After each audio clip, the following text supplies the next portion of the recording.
What are the key areas of opportunity that your government is seeking to promote?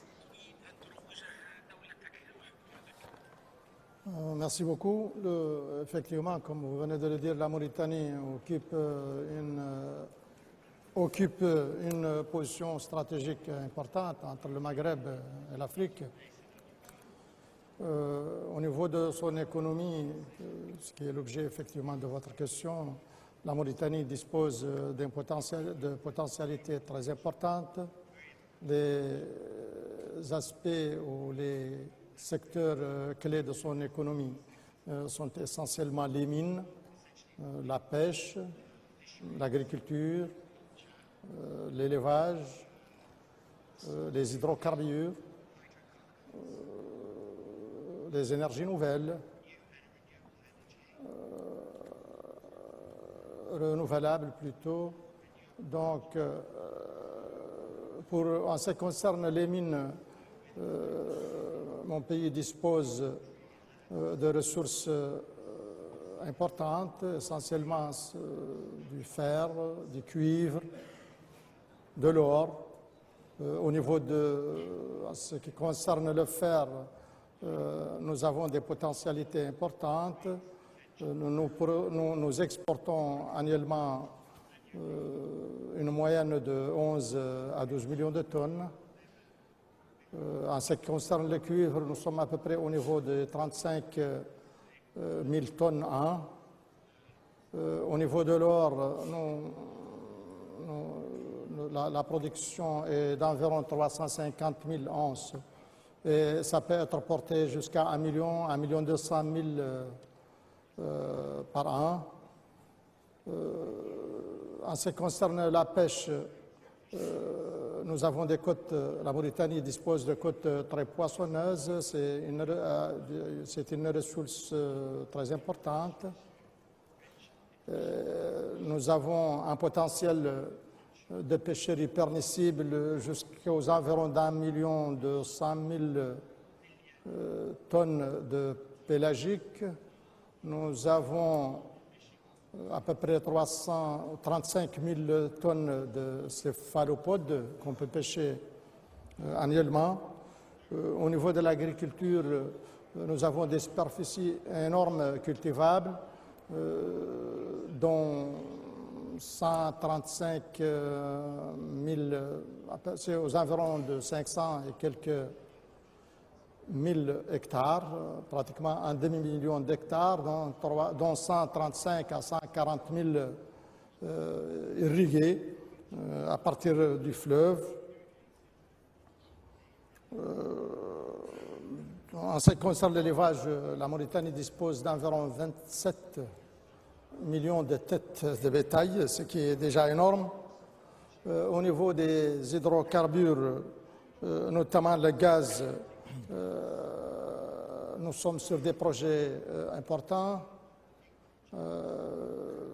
Il y a eu des découvertes depuis quelques années.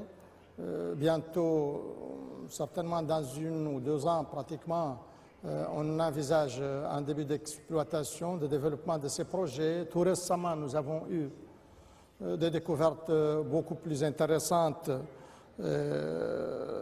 en ce qui concerne plutôt les énergies renouvelables. Nous avons un potentiel énorme que nous ne pouvons pas évaluer. Nous considérons que c'est un potentiel d'ailleurs illimité. Merci beaucoup. Si je peux continuer avec une deuxième question. What measures is the government taking to attract more sustainably minded investors, particularly because you talk about a lot of natural resources that need to be protected, as well as creating prosperity for the people of Mauritania? Oui, nous avons déjà, dans ce sens, pris des mesures intéressantes et nous sommes encore en cours d'en prendre des autres.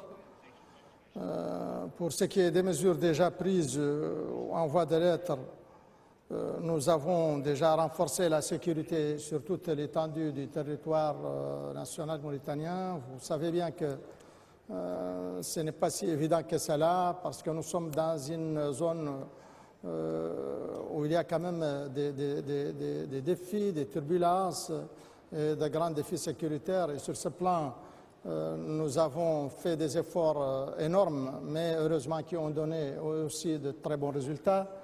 Ça nous réconforte, ça réconforte aussi tous nos partenaires. Donc, nous considérons que cette mesure de sécurisation est indispensable. Elle est déjà de fait existante et nous continuerons à la renforcer. Nous